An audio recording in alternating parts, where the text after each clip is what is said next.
Hi, it's Monica. I've chosen to do my presentation over how to use a night splint. Night splints are used to keep the range of motion in the ankles. Children with muscular dystrophy don't have very good range of motion in their ankles, and once they lose that, they lose the ability to walk. The other reasoning for using night splints is to keep their calf muscles stretched out overnight so they won't be as tight or as tense in the morning when they get up and try to walk, because their muscles don't want to cooperate when that happens. I would compare it to having a Charlie horse, how you try to stretch it out and it's just not stretching out. That's what I would compare it to. These are not comfortable whatsoever for children that have to wear them. They cry. I remember when my son first got them, he cried for days. And it's just because that muscle is it's just not used to being done that way. So when that's happening, it's going to hurt. So, first of all, you push the brace all the way back like this. And then you lock it into place. This little lock right here. You just push it back and it locks it. And then, once you've done that, this is the ankle strap. The ankle strap really depends on the child. I mean, how comfortable they are with how tight or how loose. It needs to be pretty secure just because it keeps the foot in place.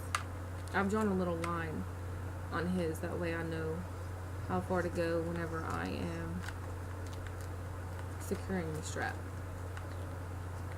So you do this to that little line and you just Velcro it, and it keeps their foot in place while you do the rest of the stuff. Next is the toe strap. This one, it really doesn't matter how tight or how loose. I do his pretty snug just so his foot's not going to slip. I know his foot's not going to slip. Next is the tough part. You unlock it, just push it forward, and then you push this up to their calf, and then you lock it again, and then you come here, and this is the strap that goes over their shin just to keep their leg in place. You secure that. Now after you've done this, you unlock it,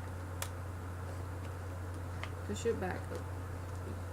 Their foot is already in here, so with their foot being like this, you take it and you make them put their legs straight, and then you push this part up as far as their ankle is going to allow you to. You can't really make it go any farther than what it's allowing you to, because that's all the range of motion that they have. You can't make them have any more range of motion. You can just simply keep what they already have. And then you lock it back into place.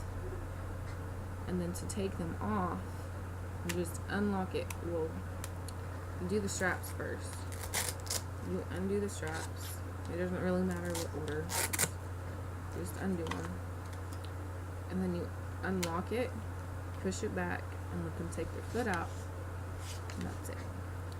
And once again, these are used for keeping the range of motion in their ankles that they have, because if they lose that range of motion, if you can't bend your ankle, you can't walk, pretty much. That's how the doctor explained it to me. So this is to keep their foot pushed up to where they're going to have that pressure to make sure that they keep that range of motion that they have. And also it keeps them stretched overnight, their calf muscles and their tendons in their leg, that keeps them stretched out overnight to where they're not cramping up in the morning, or they're not having problems with getting their legs to stretch out. But this is a very handy equipment, and this is all the equipment that he has so far. This is usually the first thing. Whenever they start losing their range of motion, they'll get these little splints that they have to wear at night.